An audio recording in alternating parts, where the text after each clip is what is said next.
Hello friends, नमस्कार। आज हम ऐसी बीमारी के बारे में डिस्कस करेंगे कि भेड़ और बकरियों में होने वाली बहुत ही खतरनाक किस्म की बीमारी है। और ये एक ऐसी बीमारी है, यदि यह बीमारी आपके गोट फार्म में एक बार प्रवेश कर गई तो यह पूरे के पूरे गोट फार्म को बर्बाद कर देती है। अर्थात पूरे गोट फार्म को खाली करवा देती है, बंद करवा देती है।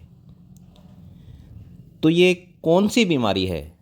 तो इस बीमारी से हम सभी परिचित हैं कि यह भेड़ और बकरियों में होने वाली एक पीपीआर की बीमारी है और यह एक वायरल की बीमारी होती है। इसका कोई स्पेसिफिक इलाज नहीं होता। इसका एकमात्र रोकथाम का जो उपाय है वह वैक्सीनेशन है और इसमें वैक्सीन के रूप में एकमात्र टीका लगता है जो आपके गोट फार्म को बचा सकता है। वो टीका या वैक्सीन यदि आपने किसी जानवर में लगा दिया तो उसके 3 साल तक टीका लगाने की कोई ज़रूरत नहीं पड़ती, क्योंकि वैक्सीन की 3 साल तक इम्यूनिटी या प्रभाव बना रहता है। यदि यह टीका हमारे को दोबारा लगाना है तो यह 3 साल बाद ही लगाना पड़ेगा। पशुपालक भाइयों, तो यह बीमारी इतनी खतरनाक है कि इस बीमारी से हमारे देश में 8 से 9 हज़ार करोड़ रुपए का प्रति वर्ष आर्थिक नुकसान झेलना पड़ता है। यानी कि यही बीमारी जो सबसे ज़्यादा लॉस करवाती है गोट फार्मिंग के अंदर, तो वो पीपीआर की ही है। इस पीपीआर बीमारी की वैक्सीन के टीके मार्केट में आसानी से मिल जाते हैं। तो इसमें डिफरेंट ब्रांड के अंदर ये वैक्सीन आती है।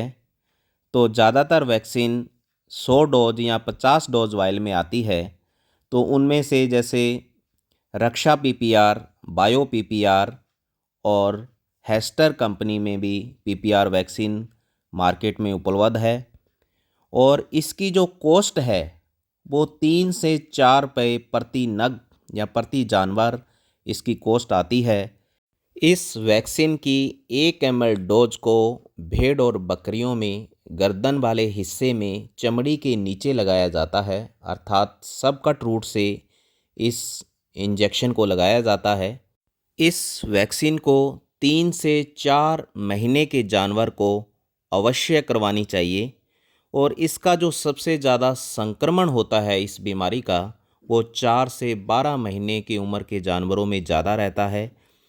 पीपीआर वैक्सीन का जो इफ़ेक्ट है या इसकी इम्यूनिटी है वो 3 साल तक बनी रहती है एक बार इंजेक्शन लगाने के बाद। तो वैक्सीन हमेशा स्वस्थ एनिमल के ही लगानी चाहिए। और इस वैक्सीन को प्रेगनेंसी के लास्ट ट्राइमेस्टर के अंदर हम नहीं लगाते, अर्थात जब भेड़ या बकरी एडवांस प्रेगनेंसी के अंदर है तो उस कंडीशन में इस वैक्सीन को नहीं लगाया जाता। तो वैक्सीन लगाने पर एनिमल को 2 से 3 घंटे का रेस्ट अवश्य करवाना चाहिए। तो पीपीआर हमेशा कमज़ोर भेड़ और बकरियों के अंदर इसका संक्रमण जो होता है वो सबसे ज़्यादा देखने को मिलता है। इस वैक्सीन को नवंबर से फरवरी माह के बीच में अवश्य करवानी चाहिए। इस पीपीआर बीमारी का पूरा नाम पेस्टिडेस पैटिटस इन रूमिनेंट्स रोग के नाम से जानते हैं।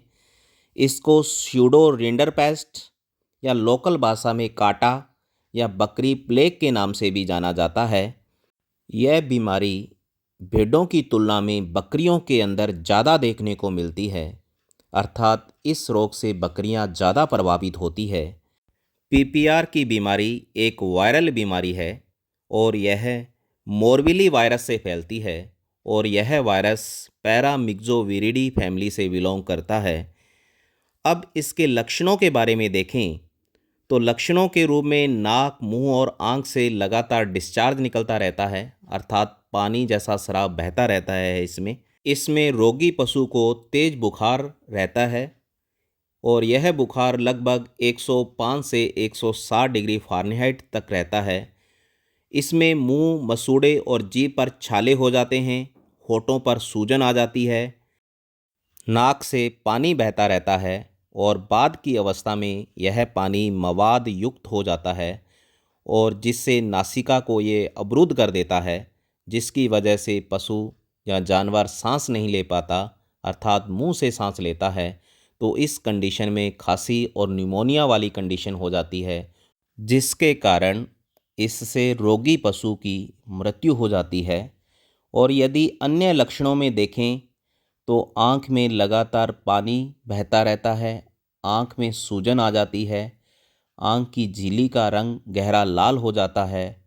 इस बीमारी की लास्ट स्टेज में पशु को डायरिया अर्थात दस्त हो जाते हैं, जिसकी वजह से शरीर में पानी की कमी हो जाती है, अर्थात डिहाइड्रेशन की कंडीशन हो जाती है और इसके कारण भी रोगी पशु की मृत्यु हो जाती है।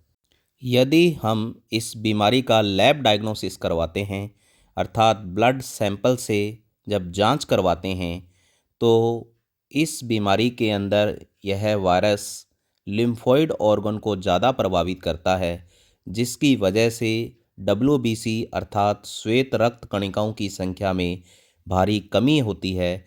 तो इससे भी हम इसका डायग्नोसिस कर सकते हैं। PPR की बीमारी कैसे फैलती है? क्योंकि यह बीमारी हाईली कंटाजियस बीमारी होती है। इसमें यदि रोगी पशु थोड़े समय के लिए ही स्वस्थ पशु के संपर्क में आता है तो उसको रोगी बना देती है। तो यह बीमारी रोगी पशु के द्वारा उत्सर्जित मलमूत्र व नाक व मुंह से होने वाले स्राव से भी फैल सकती है। दूषित चारे व पानी से भी यह रोग फैलता है। इस बीमारी की मॉर्बिडिटी व मोर्टेलिटी रेट बहुत ज़्यादा हाई रहती है। तो इस बीमारी में मॉर्बिडिटी रेट 100% होती है। तो इसमें यदि आपके गोट फार्म में 100 पशु हैं तो इसमें एक जानवर यदि इस PPR बीमारी से ग्रसित है, उस जानवर को यदि आपने वहाँ से अलग नहीं किया तो यह बीमारी आपके पूरे 100 जानवर को रोगी बना देगी। और इसी प्रकार इस बीमारी की मोर्टेलिटी रेट भी हाई रहती है, अर्थात 90% के लगभग होती है, जिसके कारण आपके फार्म में 90 जानवरों को ख़त्म कर देगी, अर्थात आपके गोट फार्म को बर्बाद कर देगी। यदि हम इस बीमारी से मरे जानवरों का पोस्टमार्टम अर्थात शव परीक्षण करते हैं तो इन जानवरों में बड़ी आंत में जेब्रा मार्किंग पाई जाती है, जिससे हम यह पता लगा सकते हैं कि आपके फार्म में जो पशु मर रहे हैं वो किस बीमारी के कारण मर रहे हैं। इस बीमारी की रोकथाम व उपचार में जो पशु PPR से ग्रसित है तो उन पशुओं को स्वस्थ पशुओं से अलग कर देते हैं। जो रोगी पशु हैं उनका इलाज हम लक्षणों के आधार पर अर्थात सिम्टम के आधार पे करते हैं। तो इसमें हम उस पशु को 3 से 5 दिन antibiotic injection, अनाल्जेसिक injection, multivitamin injection व फ्लूइड थेरेपी में 5% डेक्सट्रोज सॉल्यूशन व रिंगर लैक्टेट सॉल्यूशन आदि का यूज़ करके उस एनिमल को ठीक करते हैं। इस बीमारी का नियंत्रण करने के लिए हम गोट फार्म के अंदर बाड़ों की सफाई के लिए कुछ कीटनाशक सॉल्यूशन का यूज़ करते हैं। तो इसमें हम फिनाइल सॉल्यूशन व सोडियम हाइड्रोक्साइड 2% सॉल्यूशन से उन बाड़ों की अच्छे तरीके से सफाई करवाते हैं ताकि जानवरों में किसी प्रकार का संक्रमण ना हो। इस बीमारी से बचने के लिए WOAH the world organisation for animal health के द्वारा एक ग्लोबल स्ट्रेटजी बनाई गई है कि इस बीमारी को 2030 तक इरेडिकेट किया जाए ताकि इतने बड़े आर्थिक नुकसान से बचा जा सके। साथियों, आज हमने इस वीडियो के माध्यम से PPR बीमारी की संपूर्ण जानकारी आपको दी और यह जानकारी आपको कैसे लगी प्लीज़ कमेंट करके बताएं। और यदि मेरे चैनल को आपने सब्सक्राइब नहीं किया तो प्लीज़ मेरे चैनल को सब्सक्राइब करें, लाइक करें और ज़्यादा से ज़्यादा शेयर करें। धन्यवाद।